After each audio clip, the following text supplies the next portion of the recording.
নমস্কাৰ News eighteen Assam north ইষ্টৰ এতিয়াৰ খবৰৰ সৈতে ষ্টুডিঅ'ত পৈভা মহন্ত হায়দৰাবাদত উপস্থিত প্ৰধানমন্ত্ৰী নৰেন্দ্ৰ মোদী আহমেদাবাদৰ পৰা ইতিমধ্যে হায়দৰাবাদত উপস্থিত হৈছে প্ৰধানমন্ত্ৰী নৰেন্দ্ৰ মোদী হায়দৰাবাদত ICMRৰ ভাৰত বায়োটেকত উপস্থিত হৈছে প্ৰধানমন্ত্ৰী নৰেন্দ্ৰ মোদী বিজ্ঞানীসকলৰ সৈতে মত বিনিময় প্ৰধানমন্ত্ৰী গৰাকীৰ হায়দৰাবাদত ICMRৰ সৈতে ভাৰত বায়োটেকে ভ্যাকচিন প্ৰস্তুত কৰি আছে আৰু এই ভ্যাকচিনৰ পৰীক্ষণ নৱেম্বৰৰ পৰা চলি আছে এই ভ্যাকচিনৰ মূল্য হ'ব 600 টকা অৰ্থাৎ 13800 কোটি টকাতে সমগ্ৰ দেশবাসীয়ে এই ভ্যাকচিন লাভ কৰিব পাৰিব এই কোভিড ভ্যাকচিন 28500 লোকক দিয়া হ'ব ইয়াৰ পৰীক্ষণ 25খন ৰাজ্যৰ 10টাকৈ স্থানত চলিব হায়দৰাবাদৰ পিছতে পুনেলৈ ৰাওনা হ'ব প্ৰধানমন্ত্ৰী নৰেন্দ্ৰ মোদী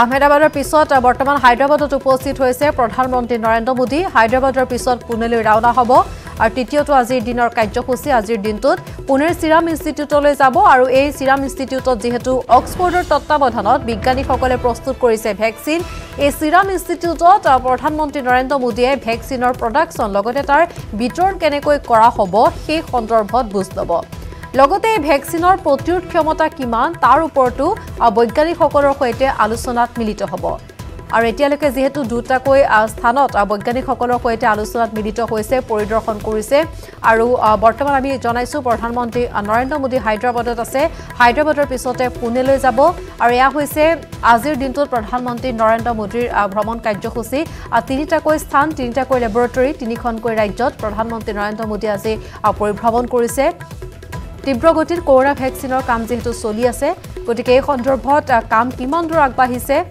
তাৰ লগতে আৰু কেইবাটাও দিশৰ ওপৰত আজি বৈজ্ঞানিকসকলৰ সৈতে আলোচনাত মিলিত হৈছে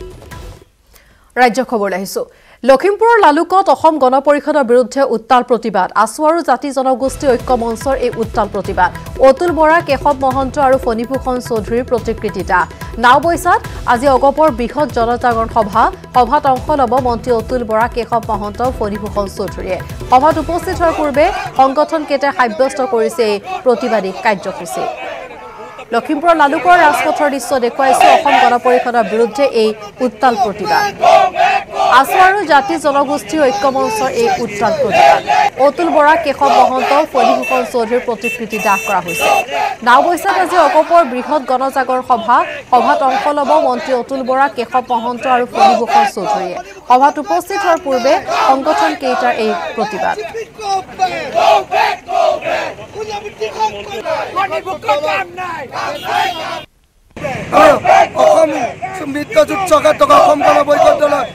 কৃষি মন্ত্ৰী অতুল বৰা আৰু যোগান মন্ত্ৰী ফণীভূষণ চৌধুৰী আৰু জনসম্পদ মন্ত্ৰী কেশৱ মহন্ত আজি আমি প্ৰতিকৃতি দাহ কৰিছোঁ UPPL দলৰ নিৰ্বাচনী ইস্তাহাৰ মুকলি UPPLৰ সভাপতি প্ৰমোদ বৰুৱে মুকলি কৰিলে দলটোৰ ইস্তাহাৰ সমাগত নিৰ্বাচনৰ পূৰ্বে দলটোৰ ইস্তাহাৰ মুকলি কৰা হৈছে এই ইস্তাহাৰত কেইবাটাও গুৰুত্বপূৰ্ণ পদক্ষেপ গ্ৰহণৰ তথ্য উল্লেখ আছে বিটিআৰ চুক্তিৰ দফাসমূহ পূৰ্ণ কৰাৰ প্ৰতিশ্ৰুতি ইস্তাহাৰ নৱপ্ৰজন্ম সংস্থাপনৰ প্ৰতিশ্ৰুতি বড়োলেণ্ডৰ নতুন ভূমি নীতিৰ প্ৰতিশ্ৰুতি আৰু বিটিচিক দুৰ্নীতিমুক্ত সুশাসনৰ প্ৰতিশ্ৰুতি প্ৰদান কৰা হৈছে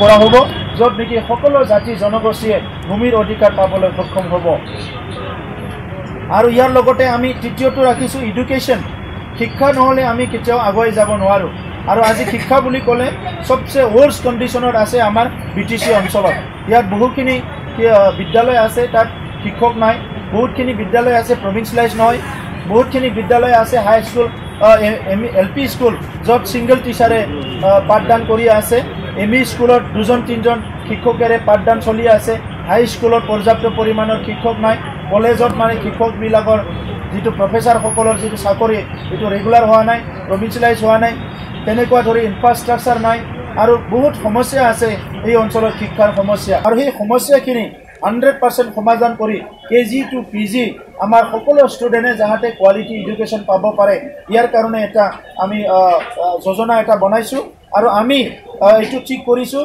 কি আমাৰ অঞ্চলত যাতে বেষ্ট এডুকেশ্যনটো পাব পাৰে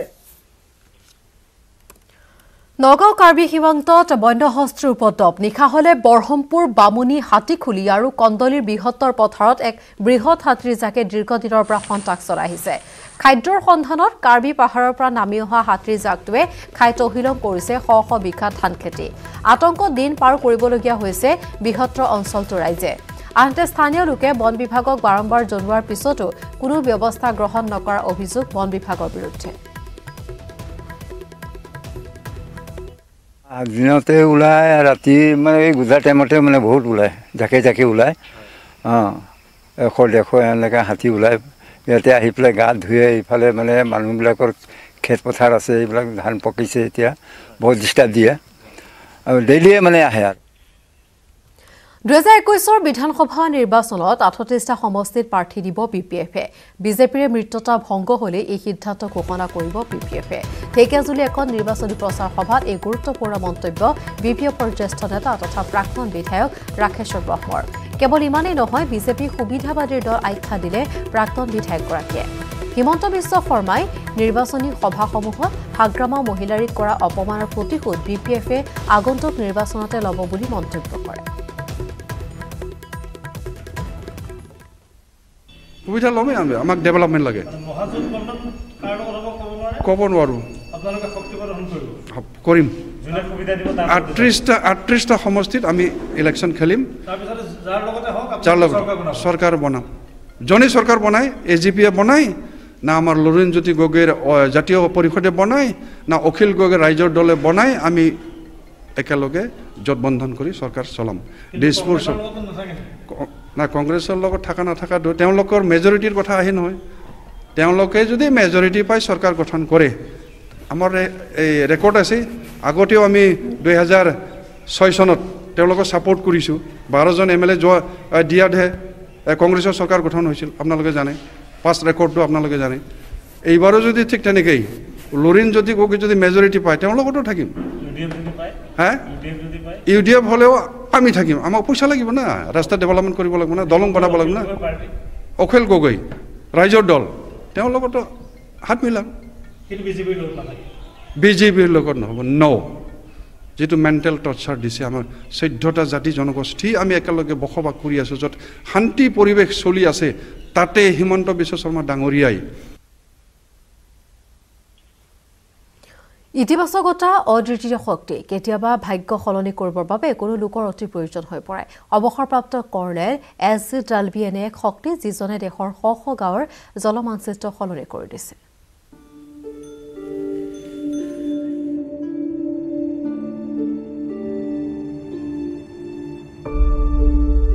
Niti Aayog is predicting that few crore Indians do not get safe drinking water every year. But we are neglecting the water which is available, freely available on our rooftop. You know, rainwater is not constant everywhere. In this Kamkheda, we get 600 millimeters of annual average rainfall. I am coming from Pune. Pune receives 750 millimeters of rainfall. Whereas I further go up, Bombay gets 2,500 millimeters of rainfall. What does it mean? It means on 1,000 square feet of this rooftop in this particular town, Kamkheda, they receive 60,000 liters of water every year. Similarly, in Bombay, on the same rooftop of 1,000 square feet, they are getting 250,000 liters of water. अभी इतना पानी है कि मेरे सब student को वो पानी और ये जो पौधे लगाए हैं स्कूल के परिसर में वो पौधे को भी वो काम आता है ये कर्नल साहब पुणे से कामखेड़ा आए ना उनकी हमारी पहचान थी ना उन्होंने मेरा गांव कामखेड़ा देखा था ना कुछ लेकिन वो जो आए जैसा उन्हें जलदूत कहा जाता है वैसे ही वो सचमुच हमारे गांव के लिए जलदूत ही ठहराए गए My sincere request to all of you who are watching this program is if village like Kamkheda they could become in the water Atmanirbhar. Similarly, you and me, you can do it. ওডিএছৰ বিৰতিৰ পাছত ধুবুৰীত অবৈধ আধাৰ card centre উৎখাত কৰা হৈছে। অবৈধ আধাৰ card চেণ্টাৰটোত জড়িত 3জনক গ্ৰেপ্তাৰ। ধৃত আতিকুৰ ৰহমান, আবু শ্বেখ আৰু মহিবুল আলম। ধৃত তিনিওৰে ঘৰ বিলাসীপাৰা মহকুমাৰ নয়াৰহাট অঞ্চলত।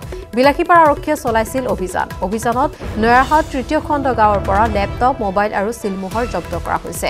অবৈধ আধাৰ কাৰ্ড বনোৱা কামত এই সামগ্ৰীসমূহ ব্যৱহৃত হৈছিল।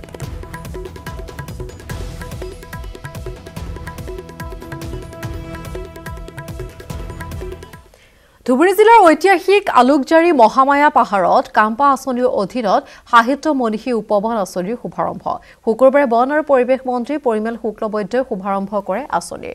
3 হেক্টৰ ভূমি স্থাপন কৰিবলগীয়া সাহিত্য মনীষী উপবনত থাকিব ঔষধি গছ, ফল-মূলৰ গছ-গছনিকে ধৰি 1000 প্ৰজাতিৰ গছপুলি। বন বিভাগে 5 বছৰ সম্পূৰ্ণ কৰি তুলিব সাহিত্য মনীষী উপবন। উপবনখনৰ ৰক্ষণাবেক্ষণৰ দায়িত্ব স্থানীয় ৰাইজৰ বুলি মন্তব্য বন মন্ত্ৰীগৰাকীৰ। উদ্বোধনী অনুষ্ঠানত স্থানীয় বিধায়ক, মুখ্য বন সংৰক্ষক, কাম্পাৰ মুখ্য বন সংৰক্ষক, ধুবুৰী জিলাৰ উপায়ুক্ত, জিলা বিজেপিৰ সভাপতিকে ধৰি বহু কেইগৰাকী বিশিষ্ট ব্যক্তি উপস্থিত থাকে।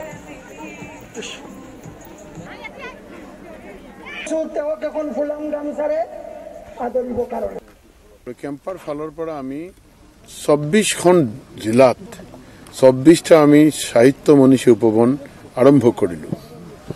ইয়াতে আলোকঝাৰীত আমি ধুবুৰী ডিষ্ট্ৰিক্টেৰ এই ঠাইতো আমি আজিৰ দিনত ইয়াতে আৰম্ভণি কৰিলোঁ। আমাৰ উদ্দেশ্য হ'ল যে আমি ফল, ফুল, ঔষধি এনেকুৱা আমি বিভিন্ন প্ৰজাতি আমি 1000 প্ৰজাতি দি আমি আৰম্ভণি কৰিম। কেতিয়াও এইটো হয়তো বাঢ়িব, কিন্তু এই বছৰ আমি 1000 প্ৰজাতিৰে আৰম্ভণি কৰিম। পৰিভ্ৰমী পক্ষীয়ে ভৰি পৰিছে বুঢ়ীদিহিং নৈ চাপৰি। নাহৰকটীয়াৰ নাওফাকে গাঁৱত এতিয়া পৰিভ্ৰমী চৰাই কলৰৱ। হাজাৰ হাজাৰ মাইল অতিক্ৰম কৰি অহা চৰাইৰে ভৰি পৰিছে খালবিল জলাশয়। নাওফাকে বৌদ্ধ বিহাৰ প্ৰাংগণ স্পৰ্শ কৰি বৈ যোৱা বুঢ়ীদিহিং নৈ বালিচাপৰিত পৰিভ্ৰমী চৰাইবোৰ চাবলৈ প্ৰকৃতিপ্ৰেমী ৰাইজৰ আগমন ঘটিছে।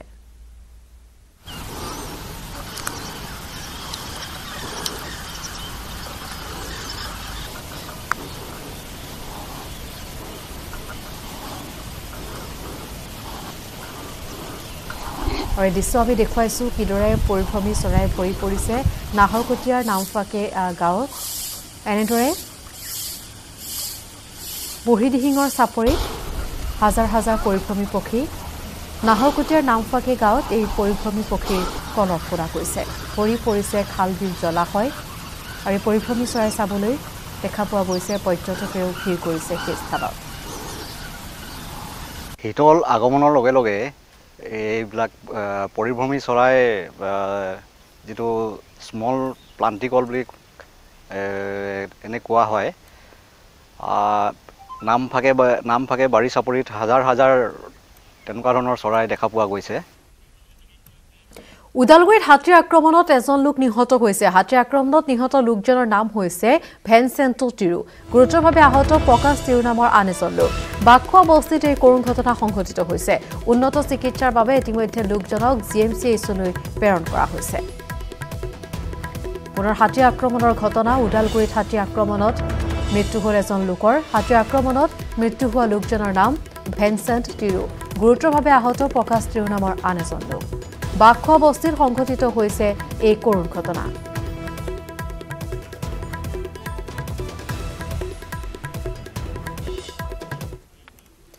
শোণিতপুৰৰ বালিপৰাৰ বোকাগাঁৱত নগদ ধনসহ গুটখা ভৰ্তি চুৰি গাড়ী উদ্ধাৰ। 4 নৱেম্বৰ 30 লাখ টকাৰ গুটখা ভৰ্তি এখন গাড়ী গুৱাহাটীৰ পৰা ইটানগৰলৈ ৰাওনা হৈছিল। কিন্তু আনবাটতে সন্ধানহীন হৈছিল গাড়ীখন। পিছত গাড়ীৰ মালিকে গাড়ীখন বিচাৰি অহা চাৰিদুৱাৰ আৰক্ষী থানাৰ এলেকাৰ বোকাগাঁও লাইন হোটেলৰ ওচৰত এৰি পলায়ন কৰে চালকে। আৰক্ষীয়ে গাড়ীখন উদ্ধাৰ কৰে যদিও গাড়ীখনত নাছিল গুটখা আৰু জৰ্দা। ঘটনা সন্দৰ্ভত চাৰিদুৱাৰ আৰক্ষী থানাত এজাহাৰ দাখিল কৰিছে গাড়ীৰ মালিকে। এজাহাৰ ভিত্তিত চাৰিদুৱাৰ থানাৰ বিষয়া আলিমুদ্দিন আহমেদে হাজো আৰক্ষীৰ সহযোগত আনোৱাৰ আহমেদ ওৰফে অনুৰ ঘৰত অভিযান চলাই নগদ 1,80,000 টকা সহ বহু পৰিমাণৰ গুটখা জৰ্দা জব্দ কৰিবলৈ সক্ষম হৈছে। আন্ধাৰ সুযোগ লৈ আনোৱাৰ আহমেদে পলায়ন কৰে। হাজোৰ ব্লুটুথ বাসিন্দা তথা গাড়ীৰ চালক বাবুল আলী বৰ্তমান পলাতক হৈ আছে।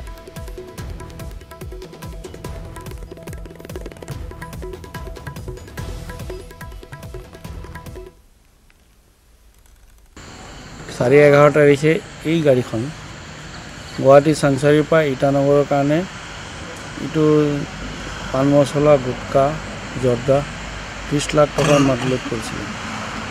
হাজোৰ ব্লুটুথ বুলি এটা জেগাৰ এটা ড্ৰাইভাৰ বাবুলালে তেওঁৰ মালিকৰ গাড়ী আগতে চলাই এবাৰ এৰি দিলে, 2 মাহৰ পৰা গাড়ীখন চলাই আছিলে। তো 4 তাৰিখে লোড কৰি আনি গাড়ীখন মালটো ক'ৰবাত খালী কৰি দিলে। খালী কৰি 5 তাৰিখে গাড়ীখন আমাৰ বোকাগাঁও লাইন হোটেলৰ ওচৰত গাড়ীখন এৰি গুচি গ'ল। তো মালিকে গুৱাহাটীৰ পৰা গাড়ী বিচাৰি আহি পাই আমাক এটা এজাহাৰ দিলে। আমি কেছ ৰেজিষ্টাৰ কৰিলোঁ, কৰি ইনকুৱাৰী কৰি বাবুলালীৰ ঘৰ মানে ট্ৰেছ কৰিলোঁ হাজোৰ ব্লুটুথত। তেওঁৰ ঘৰত আমি 2 দিনে গ'লোঁ, আগত তেওঁক বিচাৰি পোৱা নগ'ল। তো যোৱাকালি এটা ছিক্ৰেট ইনফৰমেশ্যন পালোঁ, আমি চ'ৰ্চ এংগেজ কৰিছিলোঁ। চ'ৰ্চে ক'লে যে এনেকৈ আনোৱাৰ এলাছ আনো আৰু 3জন আছে। আনোৱাৰৰ ঘৰত মানে এই মালটো তাৰ সৰু এনেকুৱা পাণ দোকান আছে, তেওঁ ফেৰী কৰে, এই গুটকা চুটকা অলপ বেচে ঘৰে ঘৰে। তেওঁৰ ঘৰত মানে মালটো আছে। আমি গৈ ৰাতি হাজো থানাৰ সহযোগত সেই ঘৰ চাৰ্চ কৰিলোঁ।